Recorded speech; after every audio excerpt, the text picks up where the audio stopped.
President Trump followed through on that threat to halt federal payments for cost-sharing reductions to insurers under the Affordable Care Act. But the president signaled his readiness to reach across the aisle for health care reform this morning. He tweeted this: "The Democrats' Obamacare is imploding. Massive subsidy payments to their pet insurance companies has stopped. Dems should call me to fix." This comes after the president signed an executive order yesterday that would allow people to buy insurance across state lines, as well as lower insurance costs and spur competition. He spoke out about the lack of congressional action to fix Obamacare yesterday. 7 years ago, congressional Democrats broke the American health care system by forcing the Obamacare nightmare onto the American people. It has been a nightmare. You look at what's happening with the premiums and the increases of 100% and 120%, and even in one case, Alaska, over 200%. And now every congressional Democrat has blocked the effort to save Americans from Obamacare. Joining us right now is the co-host of The Five. Juan Williams is here. Juan, good to see you. Good morning. Your reaction? Well, I mean, I'm sort of incredulous because I remember when the president, as a campaigner, said Barack Obama is signing these executive orders, defying the will of Congress, acting by fiat, and that's what he's doing, essentially sabotaging Obamacare, which now has the support of the majority of the American people for the first time ever. So you think Obamacare is working? I don't think it's perfect at all, Maria. So I think that this is an opportunity for the Republicans and Democrats to work together to make a better health care system for America. The irony for me is you had these 60-plus votes by Republicans in the Congress to say we're going to repeal, we're going to replace, as long as Obama was there, and they knew it wouldn't happen. Trump is there. They couldn't come up after 7 years with a better plan in terms of more insured people, in terms of lower premiums and consumer protections. You make a good point. What incentives do the Democrats have to work with the president? It seems he's taking this action because the Democrats won't come to the table and they're completely hands off, right? So you just see him obstruct, they don't want him to succeed, right? So what incentive do they have? Well, I think they have an obligation as public servants to provide us with a good health care system. So I would say that I think that they are at some political exposure if, in fact, the Republicans can make the case that the Democrats don't care about you, the voter, they just care about themselves. But they're making the contrary argument about the president at the moment, that the president simply wants a win. He simply wants to say, I'm fulfilling my campaign promise, despite the fact that he is blowing up the American healthcare system at the moment, as fragile as it is. Wait, let me stop you. He's not blowing it up. I think he is. The insurers have anticipated that this was going to happen because they've actually priced in the removal of these subsidies to a certain extent in the plans that they're selling for next year. California added a 12.5% surtax on the silver plans in anticipation of this happening.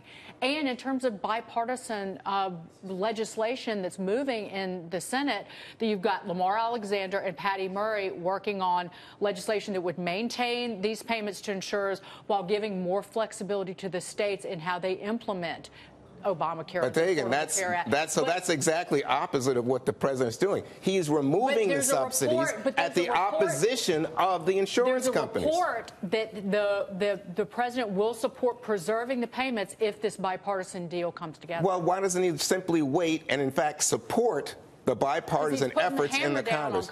He's not putting the hammer down on Congress with DACA, with the Iran deal, and with this. Because if you think he actually is doing that, that's right. No, I don't think he's putting any hammer down. I think he's hungering for political affirmation, kind of grabbing at low-hanging fruit, say, I can do this, and I will show my base that I am undoing everything that Obama did. I'm undoing Obamacare. In fact, all he's doing is destroying the health care system that would benefit his base in particular. Juan, the premiums are up in the double digits this next year. All the premiums are incredibly expensive for everybody. There's no choice whatsoever. That's not Trump's fault. I think it is Trump's fault because he has not worked to improve the system. Wait, isn't this working to improve it? But this new plan, the Congress couldn't get it done, so now he's doing it. So it's talking from both sides of your mouth. Let's look at the history, because there's history here in terms of what he's doing with this associated kind of plan where you have small businesses or groups of individuals that can get together, and then not only can they get together to buy insurance, but they can go across state lines. This was tried back in the late 80s, early 90s. What was the result? The result was consumers left hanging with unpaid claims in the millions of dollars. What would happen? Consumer protections gone because state insurance regulators couldn't keep track of these various associations. We know this is a failure. That's why I say he's blowing up the healthcare system as fragile as it is right now. But people are voting. The critics are saying people are going to move out of the Obamacare exchanges into these associations. Into the cheaper ones. They're voting with their feet. There's something there that's appealing to them. They want choice that they haven't. Yeah, but what's wrong with that? Oh, I'll tell you. So it's cheaper, and what we have. You don't want to give people affordable health care. Oh, I do. What are you talking about? I'm just saying we have a risk pool. That's how insurance works. And if you say to Dagan and me, and I'm going to pretend here to be a young person.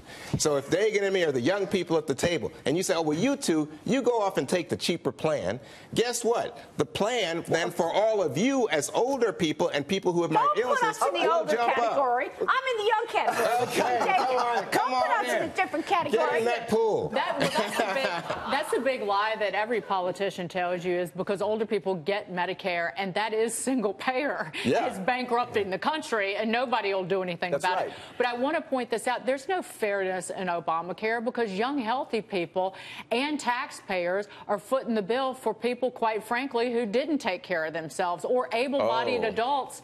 A lot of people who are high-risk patients, they are ill because they didn't take care of themselves. And it is hidden in the cost structure of Obamacare. Well, if you're going to punish people who don't take care of themselves, what do you say? I'm not saying you can punish them, but I'm saying there is a lack of fairness in Obamacare. Well, I'm just saying I don't think it's a lack of fairness when, in fact, what you say is currently, when these people run into the emergency room, Dagan, when they run and say we have a problem, or at the end of their lives are in critical condition, we all end up paying for it under our current insurance plan. And it drives our health care costs as a nation to the highest in the world. That was the argument for putting Obamacare in place in the first place. But I'm also saying that the Medicaid expansion, that a lot of that money went toward giving health insurance to able-bodied adults who should be able to pay for it and not get the Medicaid subsidy, but they wound up on the Medicaid rolls.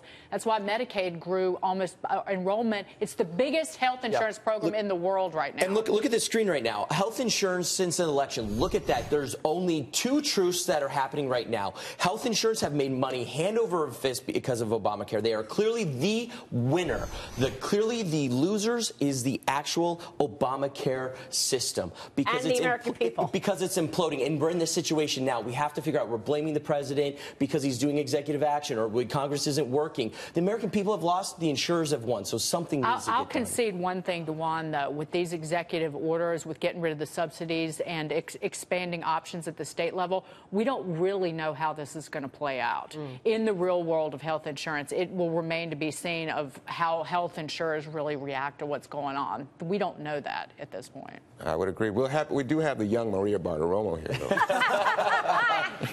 Thank you, Juan. You're welcome. Good to see you, sir. Juan Williams there.